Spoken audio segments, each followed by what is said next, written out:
En los pasillos más profundos del psicoanálisis clínico existe un momento específico que descoloca incluso a los terapeutas más experimentados y curtidos en la mente humana.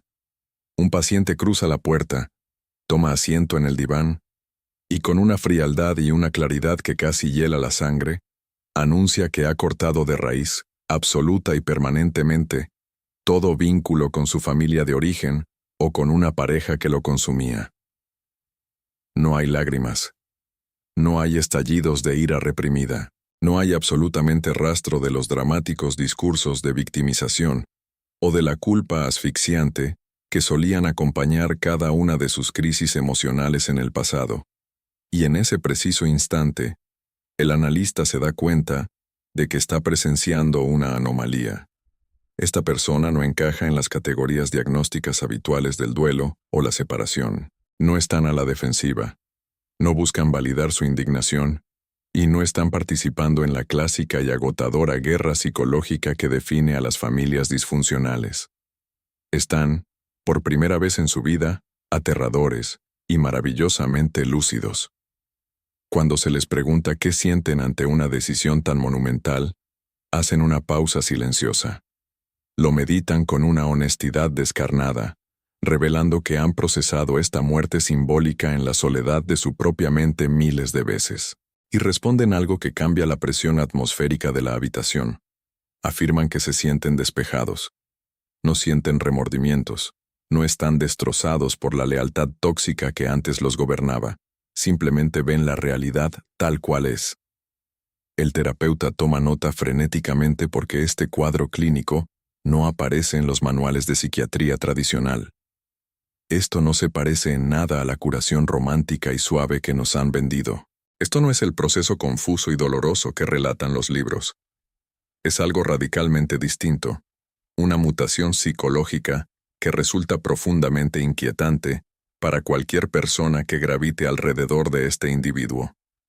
Y sin embargo, por primera vez desde el día en que nacieron, esta persona se siente completa, inquebrantable y dueña de su propia psique.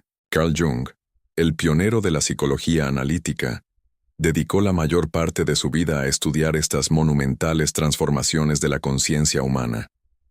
Observó a miles de personas descender a los infiernos de su propio subconsciente, enfrentarse a sus demonios y emerger como entidades fundamentalmente distintas, tras integrar aquello que la sociedad les había obligado a amputar. Las conclusiones de Jung perturbaban enormemente a sus colegas de la época, precisamente porque destrozaban las narrativas reconfortantes y maternales sobre el crecimiento personal. Jung descubrió que la verdadera individuación, el proceso de convertirse en quien realmente eres, rara vez es un camino de luz y amor. A menudo, el resultado de este profundo trabajo en la sombra deja tras de sí a una persona que, a los ojos de los demás, parece mucho más fría, más distante, más calculadora, y sin embargo, paradójicamente, está más viva, más enraizada, y es más auténtica que nunca. Esto choca frontalmente con la narrativa tóxica y edulcorada que la cultura de la autoayuda moderna nos ha obligado a tragar. Esa peligrosa ilusión de que, si meditas lo suficiente y te conoces a ti mismo, te convertirás automáticamente en un ser angelical, infinitamente paciente y dispuesto a tolerar los abusos de los demás con una sonrisa comprensiva. Pero la cruda realidad clínica que Jung documentó nos advierte de lo contrario. La persona que emerge de las profundidades del trauma integrado es infinitamente menos disponible, menos receptiva a la manipulación y absolutamente reacia a sacrificar un solo gramo de su paz mental para mantener cómodos a los tiranos emocionales de su entorno. Y esto no es un síntoma de que se hayan vuelto malas personas o de que tengan heridas sin sanar. Es el síntoma irrefutable de que, al fin, han despertado. Hoy vamos a diseccionar con precisión quirúrgica un fenómeno psicológico que el mercado de la espiritualidad moderna ha prostituido y malinterpretado por completo: el nacimiento del empático despierto.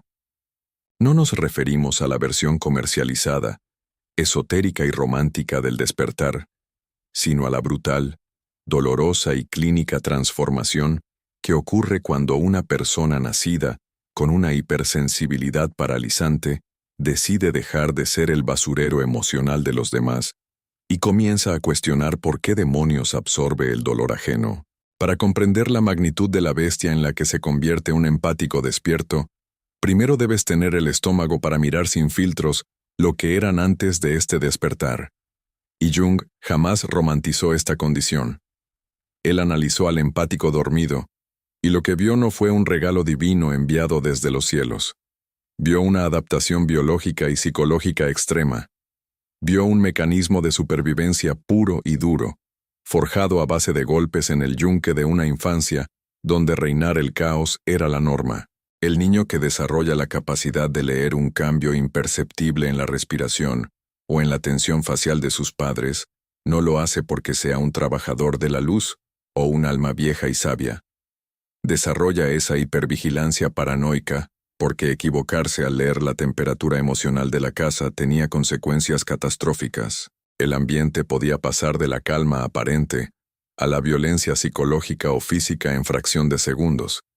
Y ese niño aprendió a escanear el entorno como un radar militar para poder anticiparse, mimetizarse y sobrevivir.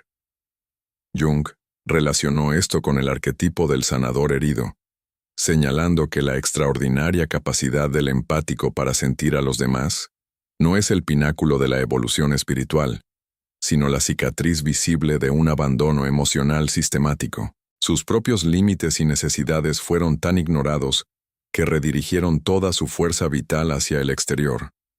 Se convirtieron en expertos descifradores de la mente de los manipuladores y narcisistas, porque nadie jamás se detuvo a descifrar la suya. Aprendieron a cargar sobre sus espaldas con la disfunción de sus cuidadores, porque la alternativa era el rechazo y la aniquilación de su identidad. Cumplir las demandas tácitas de los demás se convirtió en su única moneda de cambio para obtener falsas migajas de amor.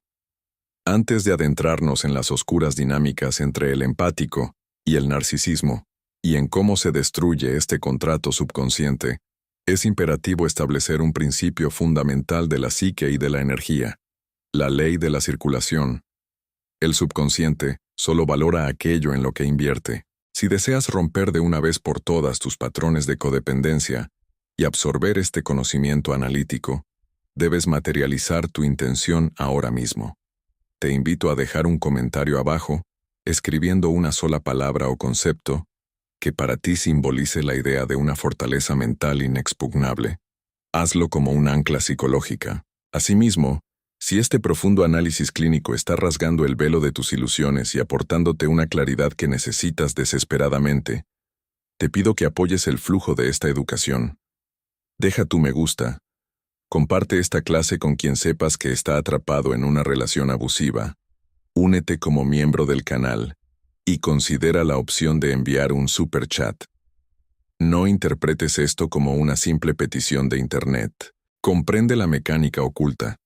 Cuando recibes una revelación que tiene el poder literal de salvarte años de terapia y sufrimiento, retribuir esa energía ayudando a que este canal siga operando, envía un mensaje devastadoramente poderoso a tu propia mente inconsciente.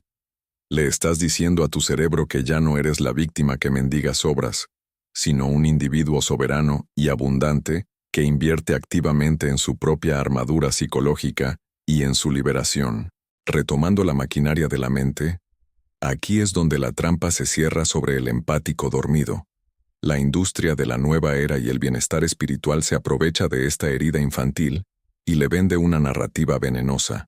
Le dicen a la persona hipersensible que su sufrimiento crónico es una medalla de honor, que son seres superiores enviados a sanar a personas rotas y oscuras.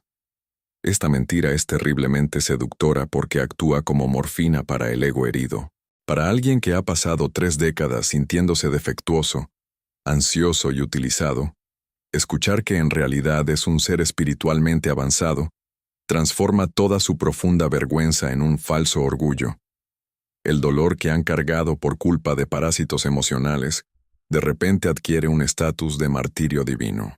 Pero Jung advertiría con severidad que esta narrativa es el veneno más letal que un empático puede tragar, porque le impide hacer la única cosa que podría salvarle la vida: cuestionar y diseccionar su propia herida. El empático que se cree un salvador espiritual sigue siendo un empático dormido. Simplemente le han cambiado el nombre a su jaula. Siguen repitiendo ciegamente la compulsión a la repetición del trauma original, ofreciéndose como alimento para depredadores narcisistas, pero ahora lo hacen creyendo que están cumpliendo un propósito cósmico superior. El verdadero y genuino despertar no comienza abrazando tu sensibilidad y encendiendo incienso. Comienza con una crisis de desilusión tan brutal, tan profunda y tan oscura, que a menudo roza los límites de la depresión clínica grave. Comienza cuando el individuo se atreve a hacerse las preguntas psicoanalíticas que aterrorizan al ego. ¿Por qué demonios me siento responsable de regular las emociones de adultos funcionales? ¿Qué me rompieron en el pasado para que yo esté absolutamente convencido de que mi valor humano depende de cuánta basura emocional ajena sea capaz de tragar sin quejarme? ¿En qué momento exacto de mi vida decidí que mi función en este mundo era amortiguar los golpes de los demás, perdonar la crueldad repetida y no exigir jamás responsabilidades a nadie para evitar el conflicto? Estas preguntas no te llevan hacia la luz artificial de la autoayuda, te arrastran de los pelos hacia la caverna de tu propia sombra psicológica. Y lo que el empático ve, cuando sus ojos se acostumbran a esa oscuridad, es devastador. Se dan cuenta de que sus amistades, sus relaciones de pareja y sus vínculos familiares no están basados en el amor genuino, sino en una arquitectura de autoabandono tan absoluto que no queda nada de su verdadera personalidad en pie. Comprenden con náuseas que han estado interpretando un papel teatral toda su vida. El papel del comprensivo, el del amigo leal que nunca pide nada a cambio, el del cónyuge que justifica los maltratos de su pareja porque tuvo un pasado difícil, el felpudo humano que sacrifica todo sin mostrar una pizca de resentimiento. Y el horror máximo llega con esta revelación. Esa actuación magistral nunca fue amor. No era bondad infinita. No era iluminación espiritual. Era una respuesta biológica de trauma tan enquistada en el sistema nervioso central que la habían confundido con su identidad. El papel devoró al actor. Para avanzar, el empático debe atravesar lo que Jung identificaría como la noche oscura del alma, que culmina con la muerte inminente del arquetipo del Salvador. Esta muerte ocurre en el preciso instante en el que el individuo acepta la cruda realidad de que no puede curar a nadie. Su sensibilidad no es una varita mágica. Su infinita empatía no cambia a los narcisistas ni arregla a las personas rotas que no quieren arreglarse. Durante años se engañaron creyendo que al absorber la oscuridad de sus parejas o familiares, estaban transmutando ese dolor, pero la clínica demuestra que no transmutaron nada, simplemente lo mudaron de cuerpo. El estrés tóxico, la ira reprimida y la ansiedad del otro migraron directamente al torrente sanguíneo del empático. Se materializó en fatiga suprarrenal, en enfermedades autoinmunes que los médicos no logran diagnosticar, en ataques de pánico inexplicables y en una depresión silenciosa. Aquí es donde comienza la verdadera alquimia de la integración de la sombra. Jung enseñaba que para ser completo debes integrar aquello que más repudias de ti mismo. El empático debe enfrentarse a su sombra compasiva, la adicción secreta a sentirse necesario para poder sentirse válido. Deben aceptar que su constante perdón a los abusadores es en realidad una profunda cobardía para establecer límites. Tienen que admitir que pasar la vida enfocados en arreglar el dolor ajeno era la excusa perfecta para no tener que mirar el enorme agujero negro de su propio dolor interior. Y entonces, ocurre la metamorfosis. Cuando el Salvador muere, la persona que emerge de esa tumba psicológica no se parece en nada a lo que la sociedad o su propia familia esperaba. No se vuelven seres más puros, más tolerantes o más iluminados en el sentido tradicional. Se convierten en una criatura que a los ojos del mundo parece amenazante. Se vuelven extremadamente difíciles de manejar. Se vuelven gélidos con quienes antes se aprovechaban de ellos. Levantan muros de titanio electrificado que las personas tóxicas interpretan inmediatamente como un acto de crueldad y egoísmo puro. La primera gran mutación es la instauración de una soberanía psíquica implacable. El empático despierto se vuelve despiadadamente selectivo con la distribución de su tiempo y de su energía vital. Si el antiguo yo era un cajero automático que dispensaba energía gratis a cualquier vampiro emocional que se cruzara en su camino, el nuevo yo es una bóveda de un banco suizo a la que casi nadie tiene acceso. Y esto no es producto del resentimiento o del miedo a ser herido de nuevo. Es la profunda madurez de alguien que ha calculado matemáticamente el valor real de su fuerza vital. Han analizado a quién le entregaron su energía en el pasado, cómo esos parásitos utilizaron ese regalo para fortalecerse mientras ellos se debilitaban, y han tomado una decisión ejecutiva. Jamás volverán a invertir recursos finitos en individuos que operan como agujeros negros. Para Jung, esta frialdad aparente es la más alta expresión de salud mental. Han dejado de llamar amor a lo que era un simple suicidio emocional. La segunda mutación es la integración de la sombra agresiva. La psiquiatría tradicional y la espiritualidad tóxica enseñan a reprimir la agresión, pero Jung entendía que una persona incapaz de ser agresiva no es pacífica, es simplemente inofensiva, y por ende, una víctima perfecta. El empático despierto recupera su ferocidad animal. Desarrollan la capacidad de decir verdades horriblemente incómodas, mirando directamente a los ojos del otro. Empiezan a responsabilizar a la gente de su basura sin intentar suavizar el golpe. Si alguien se molesta por sus límites, el empático despierto puede sentarse cómodamente en medio del odio y la desaprobación del otro, sin sentir la más mínima compulsión nerviosa por arreglar la situación. Antes, el terror al rechazo los habría empujado a disculparse frenéticamente, a justificarse y a asumir la culpa de un conflicto que no iniciaron. Ahora, dejan que la tensión llene la sala hasta asfixiar al manipulador. Han comprendido que la urgencia por resolver conflictos prematuramente para mantener la paz es solo otra forma de priorizar la comodidad de un abusador por encima de la propia dignidad. No les importa en lo más mínimo ser tachados de malos, arrogantes o fríos. El empático despierto ya no gasta saliva en explicarse ante tribunales de personas que han decidido malinterpretarlo a propósito. Y esto nos lleva a la transformación final, el rasgo que los convierte en una fuerza verdaderamente destructiva para los sistemas enfermos. El empático despierto se vuelve psicológicamente peligroso. Peligroso para las dinámicas de poder narcisista, peligroso para las familias que ocultan secretos generacionales, peligroso para las jerarquías abusivas. Conservan intacta su aguda percepción del entorno. Siguen viendo los hilos invisibles de la manipulación. Siguen detectando las mentiras antes de que se pronuncien. Siguen sintiendo la discrepancia exacta entre lo que una persona dice y lo que su lenguaje corporal y su energía gritan. Pero la diferencia letal es que ahora combinan ese radar de precisión militar con una ausencia total de compasión cómplice. Ya no sienten lástima por el niño interior herido del narcisista que los está maltratando. Ven la toxicidad y en lugar de absorberla para sanarla, la exponen a la luz del día de manera implacable, o, simplemente, retiran su presencia, provocando el colapso absoluto del sistema parasitario que dependía de su sumisión para sobrevivir. Su mera claridad mental es una amenaza para cualquiera que opere desde las sombras del engaño. Al integrar su propia oscuridad, al aceptar que tienen el derecho divino de ser egoístas, implacables y destructivos con aquello que atente contra su paz, el empático deja de ser la presa favorita del ecosistema psicológico y asciende, finalmente, a la cima de la cadena alimenticia de su propia existencia, transformándose en el amo absoluto de su realidad subconsciente.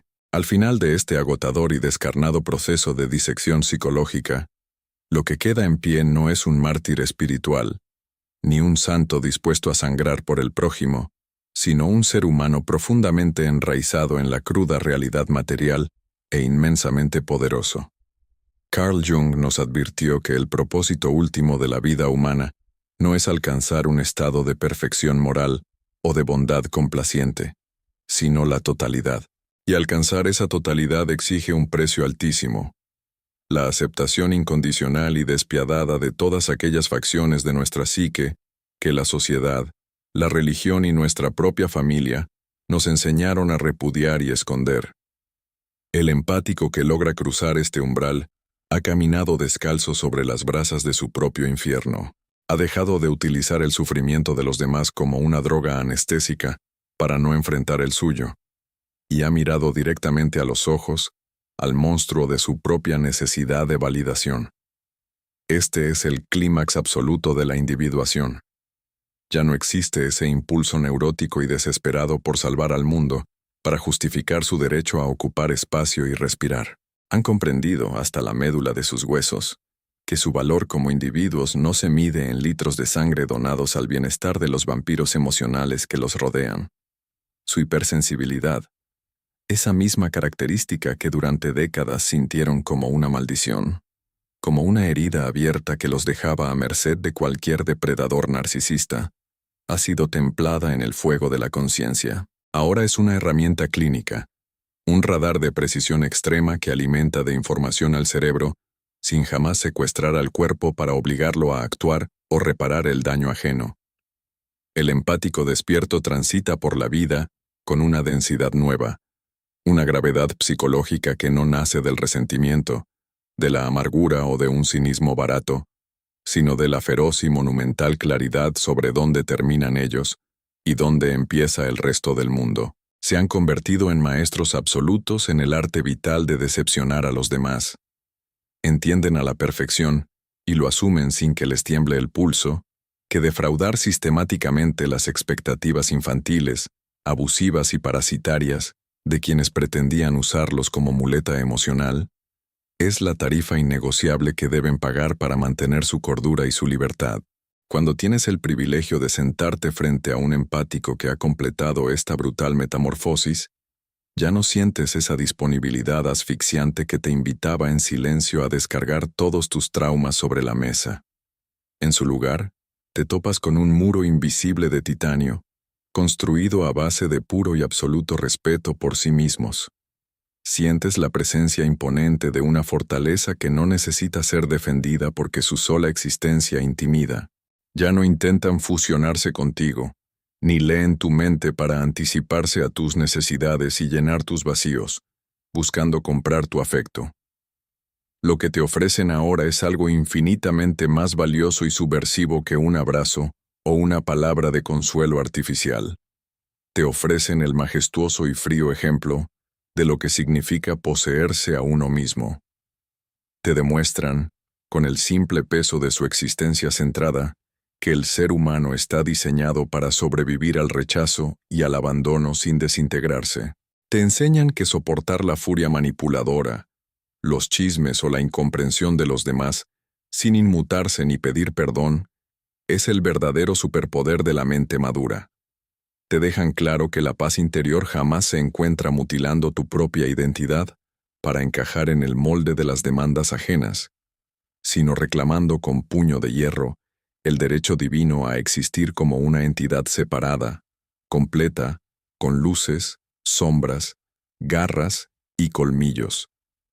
Esta es la verdadera victoria sobre la mente inconsciente. Esta es la obra maestra de la alquimia junguiana, el punto sin retorno donde el plomo tóxico de la infancia, del miedo al rechazo y de la sumisión, se funde y se transmuta en el oro indestructible de la soberanía personal. No naciste para ser la esponja que absorbe la podredumbre de un mundo que se niega a sanar. Naciste para integrar tu sombra, reclamar tu agresividad y sentarte en el trono de tu imperio mental. Y en el mismo y definitivo instante en que asumes esta monumental responsabilidad, sin mirar atrás, dejas de ser la víctima eterna de las circunstancias para convertirte, de una vez y para siempre, en el arquitecto implacable de tu propia e invencible realidad.